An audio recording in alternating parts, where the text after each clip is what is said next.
Okay, let's begin. So I'm going to be making a leather pin cushion here. You'll need some full grain leather. I've got a combination tan. This is about a 5-6 ounce thickness in a cognac colour.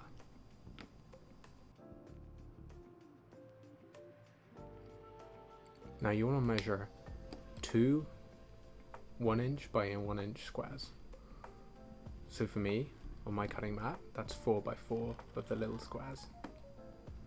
So measure and cut out with a sharp knife your 2 squares.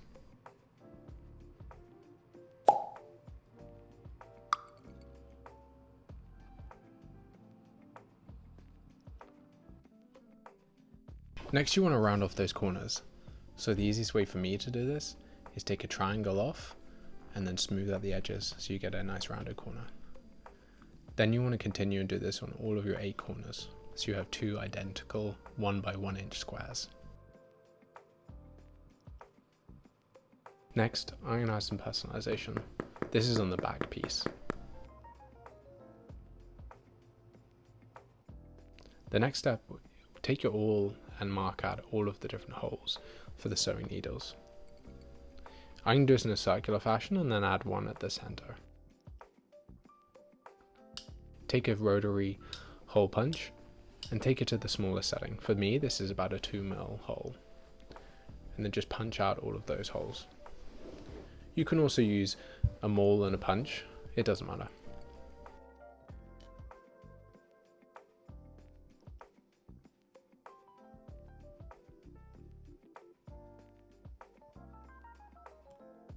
So now for gluing. You want to glue 3 sides on both pieces of leather, leaving one side without any glue in it on both pieces. I'm just using a cement glue here.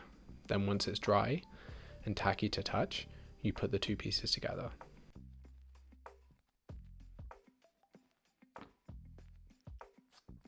So next, just take some reasonably coarse grit sandpaper and sand, making sure to only sand in one direction so you don't fluff up the fibers. Now you want to bevel all of the edges.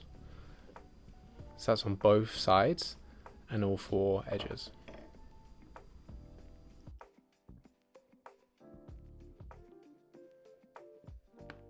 So now you want to mark your stitching lines. I set this to 1/8 of an inch thickness. There's 2 ways to do it. You either curve around the corners when you get to them, or just mark out the straight lines and then connect them. So with the stitching chisels, I suggest for this just using a number 4 and a number 2.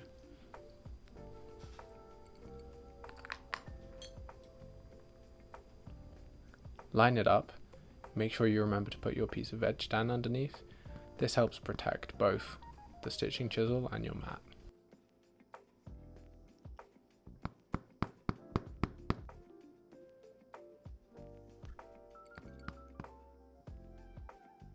I suggest here using the number 4 for the straight sections and then using the 2 to curve around the corners and connect them.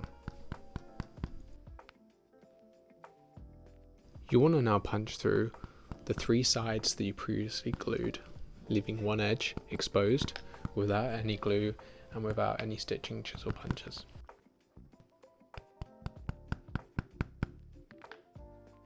Okay, next, take your stuffing. You don't need too much for this. If you overfill it, it can pop out because you don't have any thread there to hold the glue together.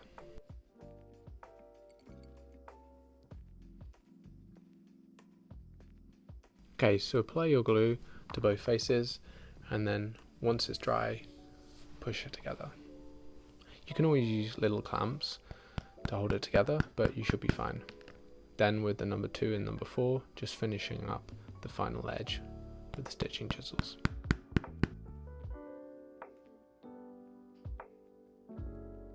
Now you're ready for sewing.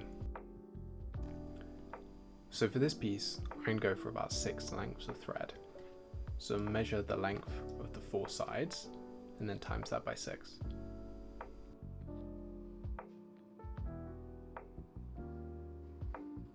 This will make sure that I have sufficient thread and don't stop halfway through. Then I'll just lock my 2 needles onto the thread and get ready for the actual sewing. I'm going to use my budget DIY stitching pony that I built, This allows me to securely hold the piece together while I'm sewing. So I'm now going to just measure the midpoint in the thread, and then I'll go forwards 2 holes and then backwards and just keep going.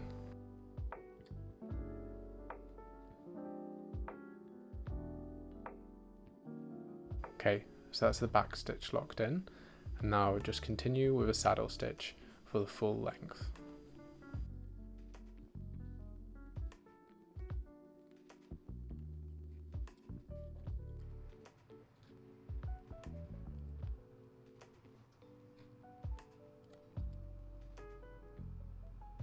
So when you get to the end, you want to finish up the last hole.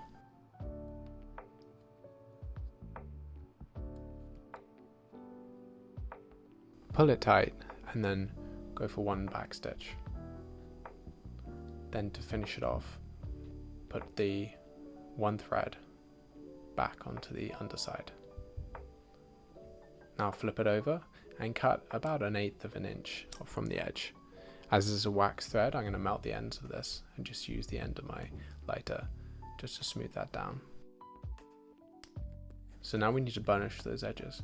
So I'm just going to apply some toconol.